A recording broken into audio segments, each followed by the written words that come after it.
اعوذ باللہ من الشیطان الرجیم، بسم اللہ الرحمن الرحیم۔ السلام علیکم، کیسے ہیں جی؟ امید کرتی ہوں خیریت سے ہوں گے۔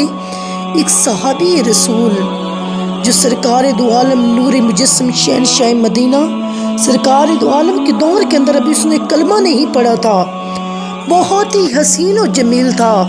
اللہ کے پاک نبی نے جب اسے جاتے ہوئے دیکھا تو اللہ کی بارگاہ میں عرض کیا، اللہ اتنا خوبصورت ہے، یہ دوزخ میں جلے گا، اللہ میں تیرے سے دعا کرتا ہوں کہ یہ جنت میں جائے، اللہ تو اس کے دل میں ایمان کی روشنی ڈال دے۔ تو جب اس نے کلمہ پڑھا نا تو سرکار کی بارگاہ میں آیا، تو کریم آقا کی بارگاہ میں آ کے عرض کیا کہ یا رسول اللہ، میں نے بہت بڑا گناہ کیا ہے۔ اللہ کے پاک نبی نے فرمایا تیرا گناہ کتنا بڑا ہے، کیا زمین سے بڑا ہے؟ تو اس نے کہا کہ یا رسول اللہ، میرا گناہ زمین سے بھی بڑا ہے۔ سرکار نے پوچھا کیا آسمان سے بھی بڑا ہے؟ تو وہ کہتا ہے آقا یا رسول اللہ، آسمان سے بھی بڑا ہے۔ میرے آقا نے فرمایا کیا تیرا گناہ پہاڑوں سے بھی زیادہ ہے؟ کہا آقا یا رسول اللہ، پہاڑوں سے بھی زیادہ ہے۔ میرے آقا نے فرمایا کیا تیرا گناہ ریت کے ذروں سے بھی زیادہ ہے؟ تو عرض کیا کہ یا رسول اللہ، میرا گناہ ریت کے ذروں سے بھی زیادہ ہے۔ میں قربان جاؤں اس محمد کے، اللہ کے پاک نبی نے فرمایا کیا تیرا گناہ بڑا ہے یا اللہ کی رحمت بڑی ہے؟ تو اس وقت اس نے کہا اللہ کی رحمت بڑی ہے، لیکن آقا میرا گناہ بہت بڑا ہے۔ اللہ کے نبی نے بتایا، بلایا، آپ نے فرمایا مجھے بتا تو صحیح، مجھے بتا تو صحیح وہ کون سا گناہ ہے جو تو نے کیا ہے، جو زمین سے بڑا ہے، آسمان سے بڑا ہے، جس کے لیے تو رو رہا ہے، مجھے وہ گناہ بتا۔ تو اس نے عرض کیا کہ یا رسول اللہ، جب میں نے کلمہ نہیں پڑھا ہوا تھا، آقا یا رسول اللہ جب میں زمانہ جاہلیت میں تھا، آقا یا رسول اللہ اسلام قبول کرنے سے پہلے میں نے اپنی بیٹی کو اور اپنے قبیلے کی 70 بچیوں کو اپنے ہاتھ سے زندہ دفن کیا تھا۔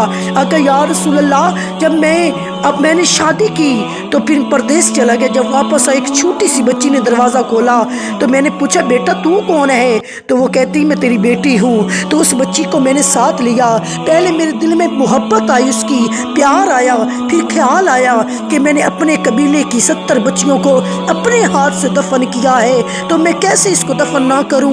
میرے قبیلے والے، خاندان والے کیا کہیں گے؟ اگر یا رسول اللہ میں اسے لے کے جنگل میں آ گیا، اور جب اس کی قبر کھودنے کے لیے جب میں قبر اس کی کھودنے لگا، آقا یا رسول اللہ جو مٹی اڑ کے میرے کپڑوں پہ آتی تھی، آقا یا رسول اللہ وہ چھوٹے چھوٹے ہاتھوں سے اس مٹی کو صاف کرتی تھی۔ آقا میں نے اس بچی کو اٹھایا اور زندہ دفن کر دیا، اور جب میں اس کے چہرے پہ مٹی ڈالنے لگا تو بچی رو کے کہتی ہے اے اللہ، اس نبی نے کب آنا ہے جس نے بیٹیوں کی عزت کرنی ہے۔ سرکار دو عالم کی بیٹی سیدہ طیبہ فاطمۃ الزہرا جب گھر کے اندر تشریف لے کے آتے تھے تو اللہ کے پاک نبی عزت کے لیے، تکریم کے لیے اٹھ کر کھڑے ہو جاتے تھے۔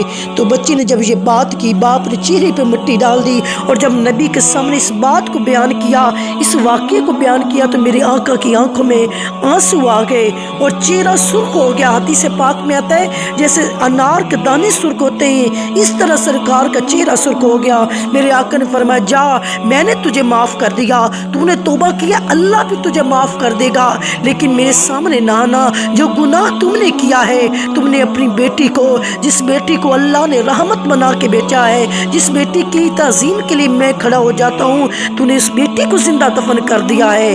جتنے بھی لوگ ویڈیو سن رہے ہیں، آج عورتیں کہتے ہیں میرا جسم میری مرضی، اسلام کیا ہے؟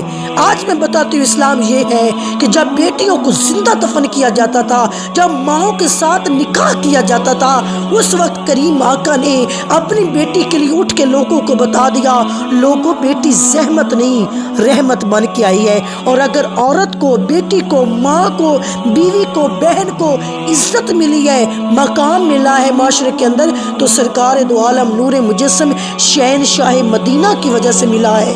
اگر سرکار نہ ہوتے تو آج عورت کو کوئی عزت نہیں ملتی، عورتوں کی بولیاں لگائی جاتی تھی اس دور کے اندر، جب سرکار نے اپنی بیٹی کی عزت کر کے لوگوں کو بتایا کہ بیٹی کا مرتبہ یہ ہے، بیٹی کا مقام یہ ہے، بیٹی کی شان یہ ہے۔ اور جنہوں نے ابھی تک میرے چینل کو سبسکرائب نہیں کیا، جلدی سے سبسکرائب کریں۔